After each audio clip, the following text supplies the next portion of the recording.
Hər halda bunun qarşısına məqsəd kimi qoyan bir qadın. Tənzilə xanım Rüstəm xanım haqqında olacaq. Mən uşaqlığımda unutmadığım bir neçə şeylər var ki, mən heç vaxt onun dünyanın bütün ölkələrini gəzdim. Mən onu hiss etmədim, duya bilmədim. Məsələn, mən nənəm Şahnisə xanımın əridib küpüyə yığdığı yağın sarı belə dənə-dənə olurdu, kəhraba rəngində. O yağın ətrini və dadını heç yerdə görmədim.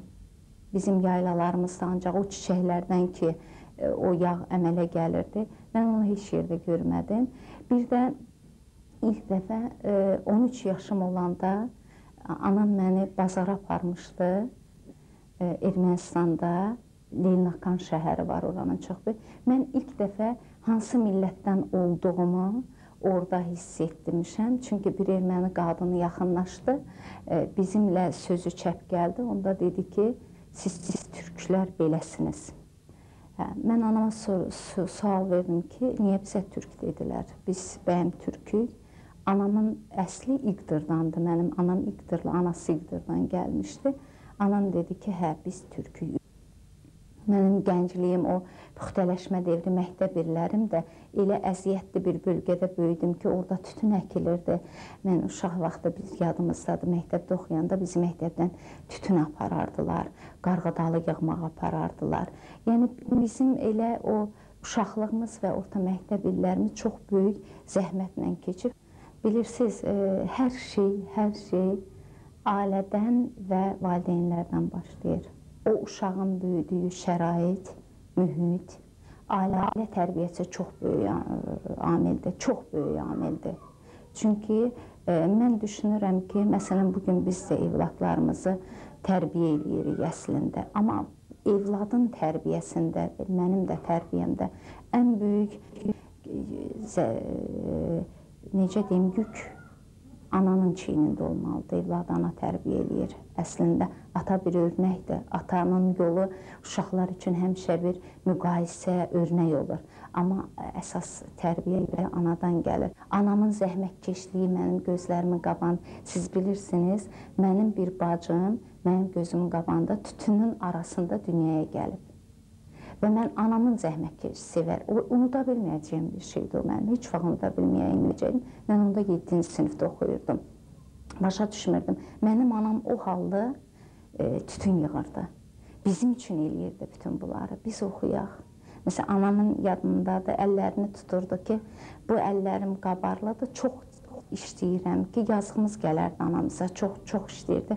Deyirdi, ona görə çox işləyirəm ki, siz əziyyət çəkin, siz oxuyasınız. Siz mənim zəhmətim üçün, məni kim olmayasınız.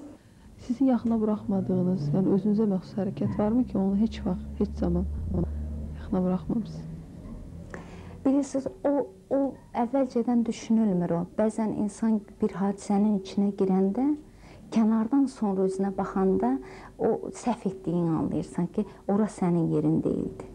Amma nəyə yazıq ki, bunlar hamısı təcrübədir də insan üçün, onları etməmək üçün. Amma ən qorxduğum şeylərdən, yəni bu cəmiyyətdə, sizə deyim ki, heç yerdə ideal bir cəmiyyət yoxdur. Biz də bu cəmiyyətin bir parçasıyıq, bir üzvüyük. Bu cəmiyyətin fövqündə dura bilməzsən, burada yaşayaraq.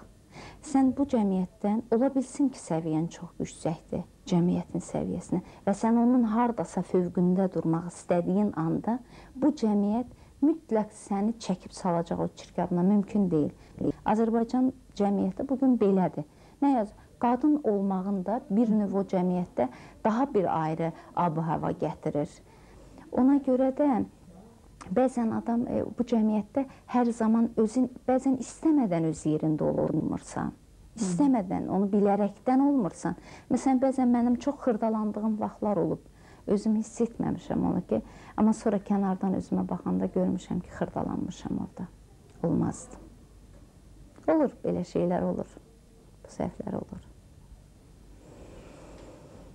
Bəzən olur ki, fikirləşirsiniz,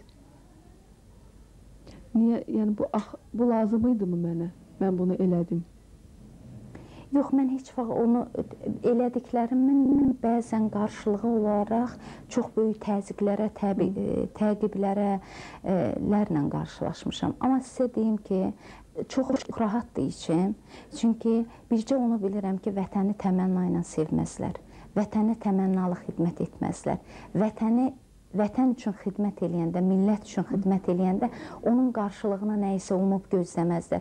O millət ola bilsin ki, zaman hər şeyi öz yerinə qoyur. Yəni, hər birimiz düşünsək ki, biz bu vətən üçün nələrsə eləmişik, bunun əvəzində biz nə qazanmışıq, bu artıq vətənlə alver et, vətən sevgisi ilə alver etməkdir. Tənzilə xanımın həyatı heç də anasının istədiyi kimi hamar olmayıb. İlk növbədə şəxsi həyatında o risklərə getməli olub. Bir çoxlarını ittiham edəcəyi əməldən belə çəkinməyib. Yazıcı, publisist və siyasətçi ilə, yəni Sabir Rüstəmxanlı ilə onun ailə qurması dediyimiz ittihamlardan məhrum deyil. Bununla əlaqədar çoxlu suallar yaranır, amma unutmayaq ki, söhbət şəxsi həyatdan gedir. Artıq ailə həyatı qurmuşsunuz. Ümumiyyətlə, addımı atanda çoxmu fikirləşməli olmuşsunuz? Yox. Yəni, deyim ki, əgər öz içimdə qərar verdimsə, necə deyim, nəticə olaraq fikrimə qərar verirəmsə, mən bunu edəcəyəm. Çox, deməli, düşünüb, daşınıb ondan sonra qərar verirəm. Və çox demərəm ki, çox düşünürəm. Amma hər halda qərarım qəti olur, kəskin olur. Mən bircə şey bilirəm ki, qadın təkcə ərinin, həyat yoldaşının xanım olmalı deyil. Əqidə yoldaşı olmalıdır, dostu olmalıdır, çiyindaşı olmalıdır, cəbhədaşı olmalıdır, onun fikir yoldaşı olmalıdır. Bilirsiniz, təkcə xanım, məsələn, mənim yoldaşım kimi adamın təkcə xanım olmaq çox azdır. Təkcə ev xanım olmaq, onun qayğısına qalmaq, onu yeməyini pişirmək, onun məişətinlə məşğul çox azdır, yəni çox cüzi bir şeydir qadın üçün.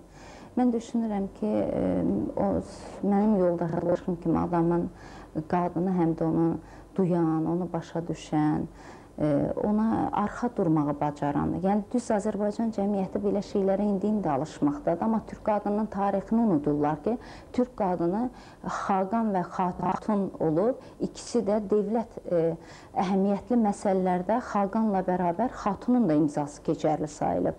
Ondan sonra o sənət keçərli olubdur.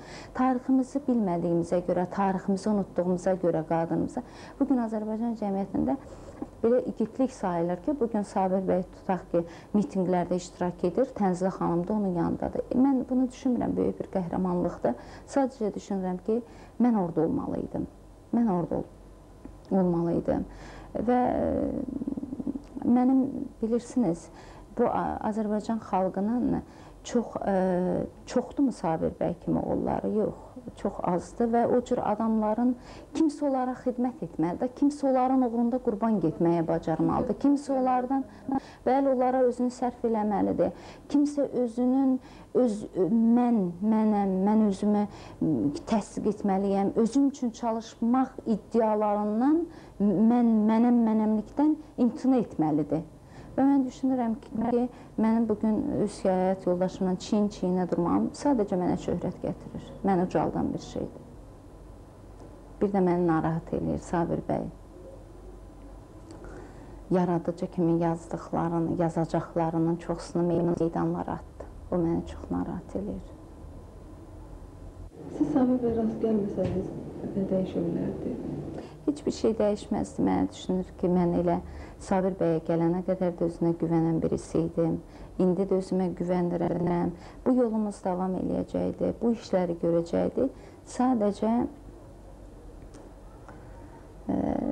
bəlkə də biraz qadın kimi çətin olacaqdı tək bu yolları keçmək. Amma Sabir bəy mənə əlbəttə çox böyük dayaqdır. Belə desək, çox böyük dayaqdır. Amma hər halda Sabir bəy üçün də heç nə dəyişməz, bilə bilərəm ki, dünya xali deyil ki.